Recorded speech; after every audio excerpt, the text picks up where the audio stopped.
Ils sont sous le feu iranien depuis le début de cette guerre. Les pays du Golfe, qui abritent notamment des bases américaines, sont une cible de choix pour l'Iran. La question qui se pose désormais, sont-ils armés pour faire face à un conflit d'ampleur? Avant de donner la parole à mon invité, élément de réponse avec Noémie Roche.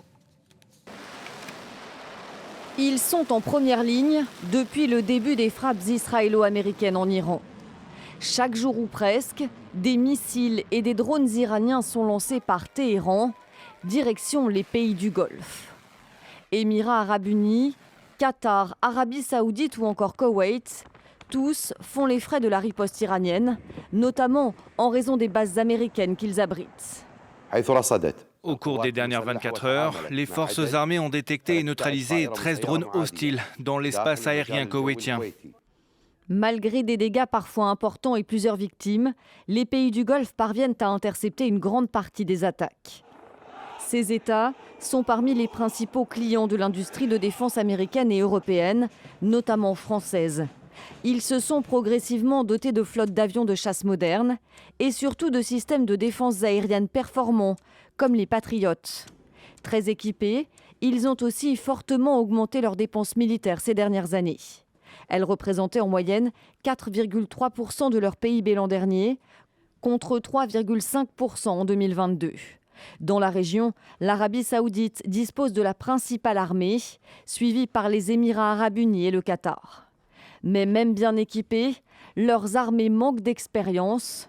C'est le cas aussi en mer, où même équipés de navires de guerre, ils ont encore besoin d'assistance, ce qui compliquerait une potentielle intervention pour sécuriser le détroit d'Ormuz et la mer Rouge. Bonjour Karim Sader, merci d'avoir accepté notre invitation. Vous êtes politologue, consultant spécialiste des pays du Golfe. Cette guerre au Moyen-Orient, évidemment, c'est une bien mauvaise nouvelle pour tous ces pays. Certains font désormais pression sur Donald Trump afin qu'il mette fin le plus vite possible à la guerre. Ce n'est pas une mauvaise nouvelle, c'est le cauchemar que redoutaient depuis tant d'années les pétromonarchies auxquelles ils s'étaient préparés. On sait que le Qatar, par exemple, vit cette angoisse existentielle depuis des décennies, coincé donc ou de peur en tout cas de se retrouver dans les turbulences d'un affrontement régional entre Israël, les États-Unis d'un côté et l'Iran de l'autre. Voilà donc le scénario qui se joue actuellement. La première chose qu'il faut constater, c'est que le parapluie sécuritaire américain aujourd'hui est caduque. La doctrine Carter, qui avait été donc mise en place au début des années 80, qui avait sanctuarisé la région du Golfe, considérée comme vitale, aujourd'hui, elle est désormais caduque. Donc, il va falloir qu'elles révisent donc leurs alliances. On va assister à un chamboulement. Déjà, on avait constaté ces dernières années qu'une certaine émancipation des pétromonarchies par rapport à leur alignement sur la position de Washington. Ça avait commencé souvenons-nous, avec la guerre en Ukraine, qui avait un peu bousculé l'ordre international, et puis donc poussé quelque part les pétromonarchies à se tourner davantage ou à diversifier leurs alliances et à se tourner par exemple vers la Russie ou la Chine. Donc je pense que ça va être un facteur accélérateur d'ici la fin du conflit, parce qu'il y a une sérieuse remise en question dans la mesure où ils sont aujourd'hui les otages, c'est le mot, de cet affrontement, de cette guerre totalement aventureuse dans laquelle s'est lancé Washington, impulsé par Israël. Des pétromonarchies qui avancent en ordre dispersé, c'est important de le dire. Parmi ces pays du Golfe, tous ne défendent pas exactement la même position. Oui, évidemment, ce conflit va mettre encore une fois en lumière la division au sein du Conseil de coopération du Golfe, qui pourtant avait créé, je le rappelle, en 1981, pour parer à ce scénario qui se joue actuellement. Alors effectivement, tous ne sont pas logés à la même enseigne. Je parlais au départ du Qatar, qui est une micro-monarchie, qui n'a pas les moyens et qui a de toute façon toujours tablé sur la diplomatie pour ménager les mastodontes régionaux que sont ses voisins, l'Arabie saoudite, l'Iran, ainsi que donc les États-Unis.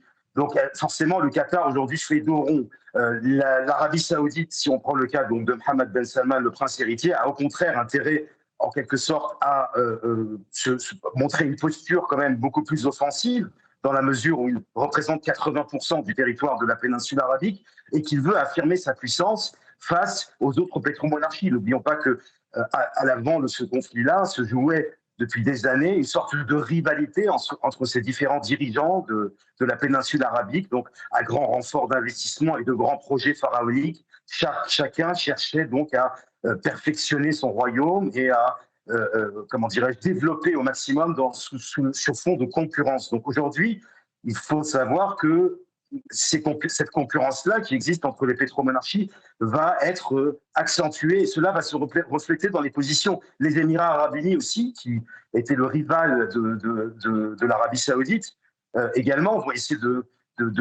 sont un peu les perdants quelque part. Et je pense qu'en coulisses, Mohammed Ben Salman va profiter de cet affaiblissement de son rival émirati pour affirmer un peu plus sa puissance. Donc, il y a beaucoup de choses qui vont se jouer en filigrane de ce conflit, mais il faudra attendre son issue. Et pour l'instant, on ne sait pas trop où est-ce qu'on va.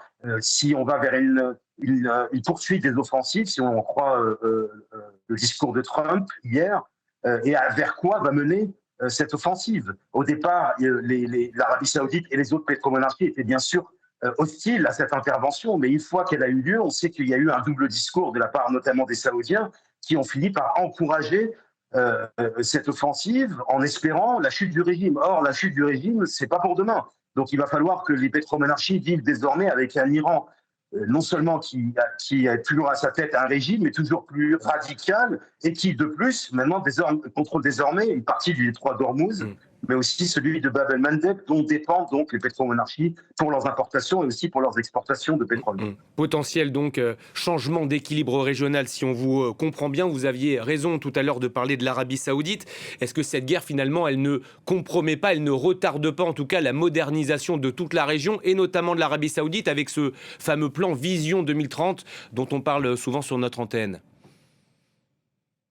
Alors oui et non, parce que n'oublions pas quand même qu'avant le déclenchement de l'offensive, il était déjà question d'une remise en cause, en tout cas du dimensionnement et des ambitions de Mohammed Ben Salman par rapport à sa vision 2030, où on a senti finalement être un peu un mirage dans le désert, si vous me passez l'expression, et les plans avaient été revus à la baisse.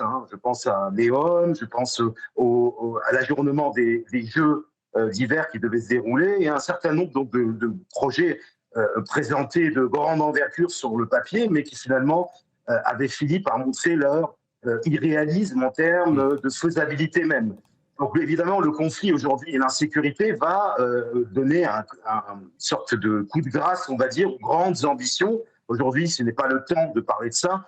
La question va surtout être de parler de positionnement stratégique, de transition économique, parce qu'aujourd'hui, quand on voit que le baril du pétrole donc, augmente, certains observateurs donc, jugent ça comme bénéfique pour les caisses du royaume, comme pour les autres pétromonarchies d'ailleurs, mais ce n'est pas de bon augure pour la transition énergétique et pour la transition économique qui devait les faire sortir de leur dépendance au pétrole. D'autant plus que ces surplus qui vont être générés, eh bien, ils vont servir, pour dire les choses franchement, à régler la facture que va leur présenter Donald Trump lorsqu'il aura sifflé la fin de la partie, pour, quelque part, leur vendre cette guerre comme un moyen d'avoir sécurisé la région à leur profit.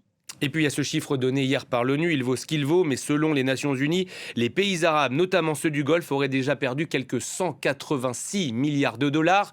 Et la guerre n'est pas finie, il y aura un problème aussi pour faire venir les futurs investisseurs de l'étranger? Oui, bien sûr, l'impact économique est total. Il est clairement significatif aux Émirats arabes unis qui ont construit une économie beaucoup plus indépendante des ressources énergétiques. Je pense en particulier à l'Émirat de Dubaï, qui reposait certes sur les richesses pétrolières d'Abu Dhabi, mais qui a construit donc cette économie mondialisée, basée sur les investissements étrangers.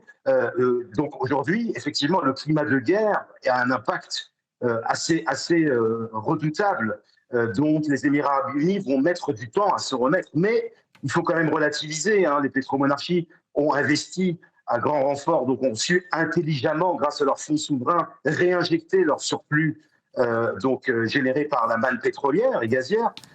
Donc, ils peuvent compter sur des ressources financières importantes qui vont leur permettre de se remettre de cela. Mais encore est-il, la question qui se pose, c'est quelle stabilité pérenne devra être instaurée, par quels moyens pour la suite. Parce que si on se retrouve avec des épisodes comme celui-ci à répétition, et un chaos, on va dire, une instabilité chronique, là, il y a de quoi s'inquiéter à plus long terme. Merci beaucoup Karim Sader d'avoir accepté aujourd'hui l'invitation de France 24. Merci beaucoup